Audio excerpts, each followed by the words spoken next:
So we've been looking at Ruth. We've been looking at loyalty and commitment. Our theme is Let's Stick Together. And we've been doing a series at church about life lessons. So what can we learn from the story of Ruth? First, I would recommend, it's only 4 chapters. It is a really lovely book to read in the Bible. There's so much in it. So I would recommend that you take some time over the next week to read it properly and kind of really get to the heart of that story. But what can we learn? I want to pick up 3 things that we can learn from the story of Ruth. Firstly, loyalty means showing up when it's hard and sharing the weight. It's easy to be a good friend when everything's going well. When they have a new video game or, some exciting news to share, or they're celebrating something. But loyalty is what happens when your friend or your family member is having a terrible day. When they're in the middle of a health crisis or they're facing sadness or disappointment. Loyalty means saying, I'm sticking with you anyway. Naomi was not in a good place. She was a widow and she'd lost both of her sons. Now, husbands and sons were of the only social safety net. Without them, she had no income, no land, and no legal protection. In the culture, having a husband and children meant fullness. So without them, Naomi was considered empty, lost, with no purpose, no place in society, and her family line had essentially ended. So by choosing Naomi, Ruth gave up her family. She cut ties with her biological family in Moab and chose to go somewhere with no financial or legal protection and the possibility of never being married again and never having any children. But we see in Ruth chapter 1, verse 16, that she replied, don't urge me to leave you or to turn back from you. Where you go, I will go. And where you stay, I will stay.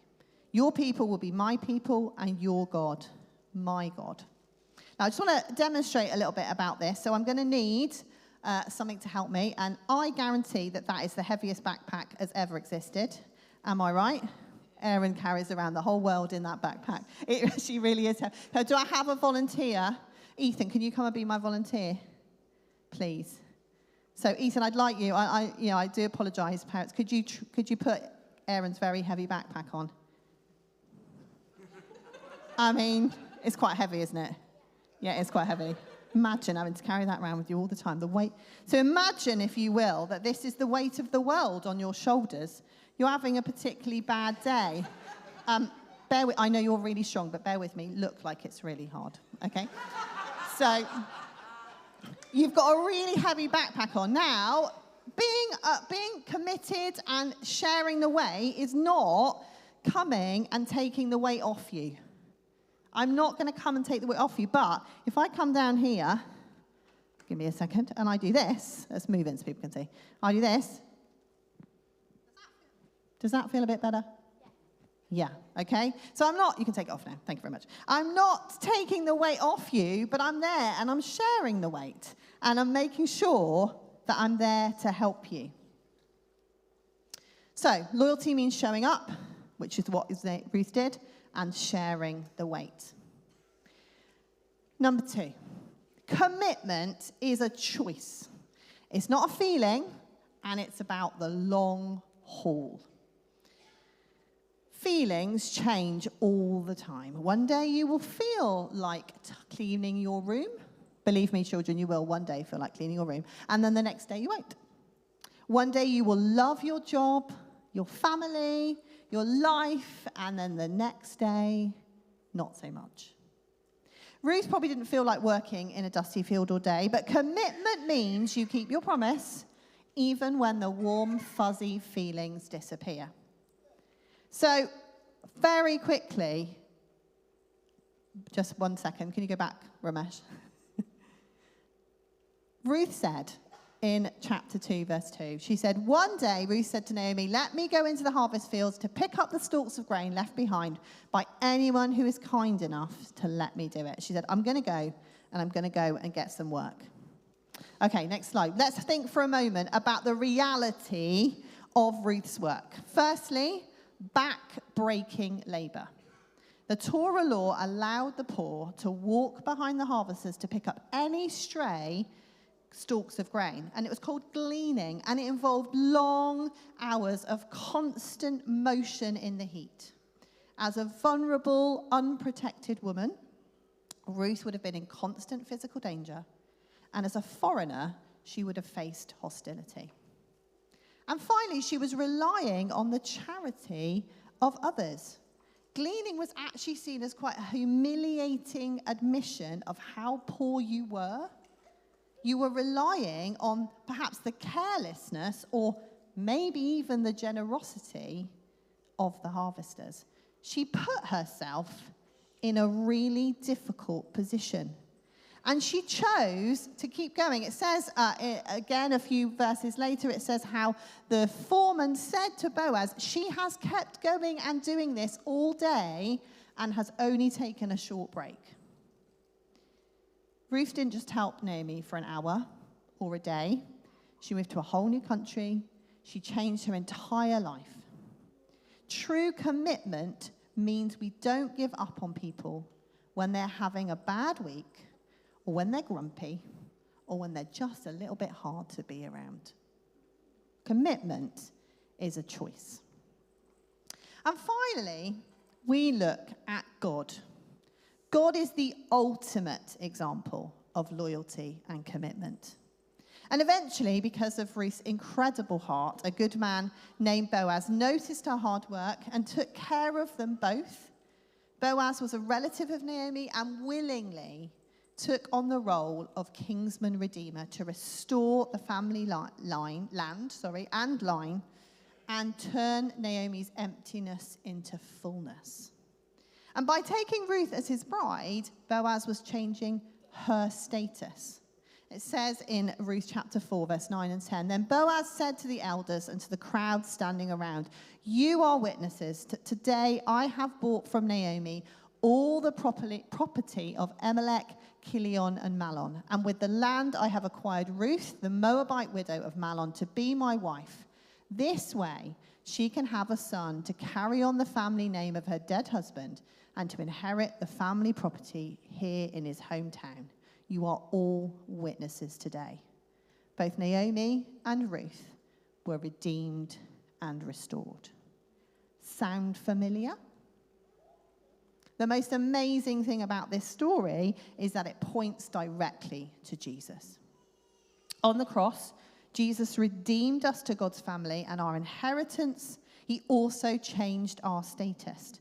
We are redeemed and restored. Ephesians 1 verse 7 says, he is so rich in kindness and grace that he purchased our freedom with the blood of his son and forgave our sins. So the reason we can practice loyalty and commitment to each other is because of what God does, God's example to us. God looks at every single person in this room, whatever age you are, and says exactly the same as Ruth. Where you go, I will go. I will never leave you or abandon you. Isaiah 41 verse 10 says, fear not, for I am with you. Be not dismayed, for I am your God. I will strengthen you. I will help you. I will uphold you with my righteous right hand. And God's commitment is even more significant than Ruth's. We never have to walk through life alone. Now there's a verse in Ecclesiastes 4, verse 9, that says, two are better than one. But also, a little bit later in the same chapter, in verse 12, it says, a cord of 3 strands is not easily broken. Here's my little example of our cord of 3 strands. We might be showing commitment and loyalty to somebody, or maybe more than one person in our lives. And it may be challenging, but we're not doing it alone. God is the 3rd strand. He's committed to us, his children, and he is with us in all things. You might be wondering if your loyalty and commitment to somebody is actually having an impact. Ruth didn't set out to become famous or to change history. She just wanted to make sure that her mother-in-law had dinner. However, her faithfulness placed her in the direct lineage of King David and ultimately Jesus. We rarely see the impact of your choices in the moment, but ordinary acts of kindness, loyalty, and faithfulness have a ripple effect that can impact generations. So let's try and remember, as we look at the story of Ruth, that loyalty means showing up and sharing the weight. Commitment is a choice, not a feeling, and it's about the long haul. And if we need any help in knowing what commitment and loyalty looks like, we just need to look to God.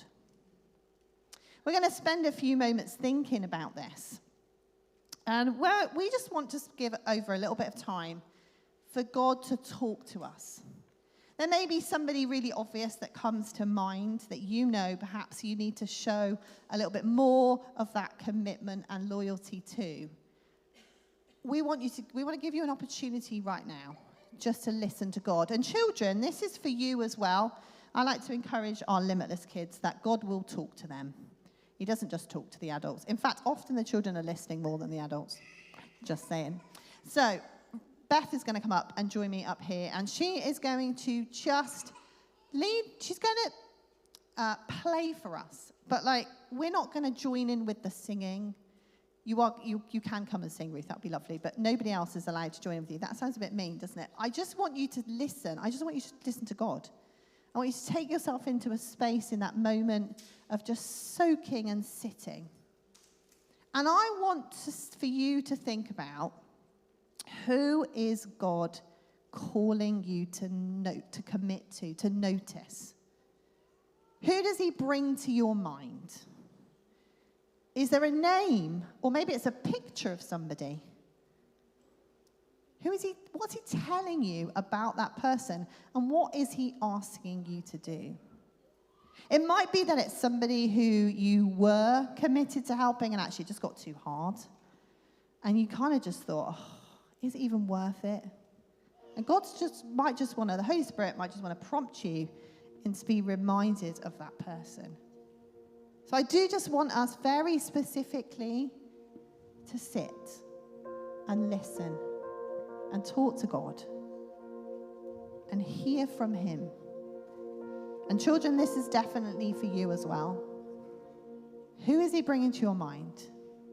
What's he telling you about that person? And what's he asking you to do?